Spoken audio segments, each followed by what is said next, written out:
President Trump has officially awarded Charlie Kirk with the Presidential Medal of Freedom posthumously. I asked Grok to generate an image of it happening, given that Charlie is no longer with us. He's with the Lord Jesus Christ. His wife Erica, who was full of class and grace when I met her, delivered a touching tribute to her husband once again as she accepted the award on his behalf. This is what Grok decided to come up with. Ugh. Ugh. That's disgusting. Elon, how could you? That's not Charlie Kirk. That's the dinosaur ex-fossil fuel-aged former occupier of the White House. And why would you make this video? What do I even make of that? President Trump declared that his administration is going to go after the left-wing thugs in Antifa and all these various groups in honor of Charlie Kirk. Especially in the wake of Charlie's assassination, our country must have absolutely no tolerance for this radical left violence, extremism, and terror.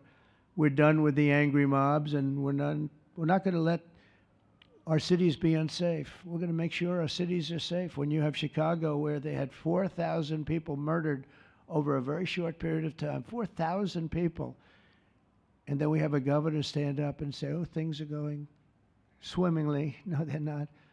We're going to make Chicago safe. We're done with the angry mobs. We're done with it. This is such an unbelievable place right now. You take a look where you can walk down the middle of the street with your wife or your husband. Your children can walk. They can walk alone. It doesn't matter. They can walk anywhere in Washington, and they're safe now. I'm glad he's taking this seriously. I hope that seriousness is translated to radical action. ICE and other federal law enforcement agents roughing up Antifa and all these other left-wing thugs in streets is a beautiful sight to behold. I love it, but we need to do more than just being physical with them. The left needs to be institutionally dismantled. Their large financial backers, such as George soon-to-be in Soros, need to be locked up, prosecuted to the fullest degree under the law. Leftist institutions need to be investigated. Platforms like Discord, where they plan these attacks on conservatives, need to be dragged to Congress to answer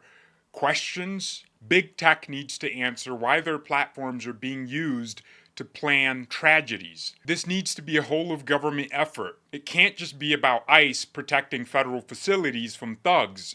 It should go deeper than that. Every city that protects these people and doesn't prosecute them when they commit crimes and arrest journalists who document what they do instead need to be defunded. They need to be investigated. The Republicans in Congress need to be passing new laws empowering the president to do way more than he's capable of doing right now. The president himself needs to stop toying with the idea of signing the Insurrection Act, and he needs to just do it. While editing this, I missed one critical point and also forgot to wear my hat that Charlie Kirk sent me, as well as this book, before going on to be with the Lord.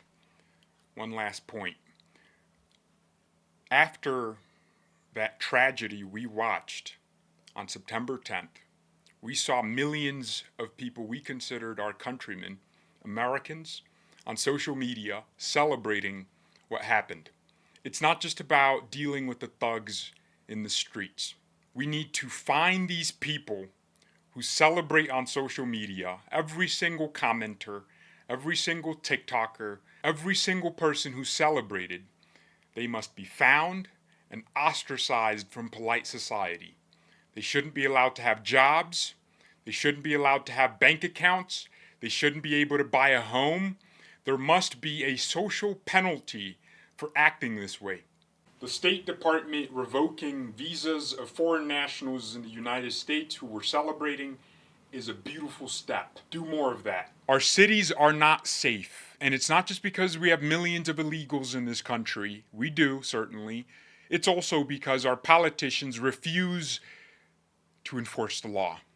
Our judges release criminals in the name of racial justice. Left-wing violence isn't just when an Antifa member pushes a conservative over. It's also when a leftist politician in office releases a criminal back onto the streets to commit more violence. When President Nayib Bukele of El Salvador decided to pray to God to finally empower him with wisdom to tackle the gang problem, the MS-13 problem in the country, he instituted a state of exception, essentially terminating civil rights, criminal rights, and said, if you look like a gang member, we're going to arrest you. We'll deal with the justice later.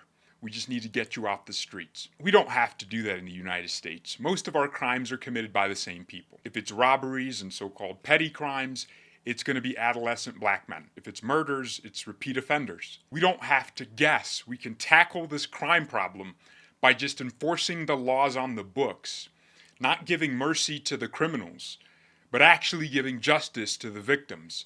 That's how we fix this. It's common sense. Charlie Kirk wanted young people in this country to have a chance at the future, to live in cities and have jobs and live in the suburbs with their families and have a bunch of children.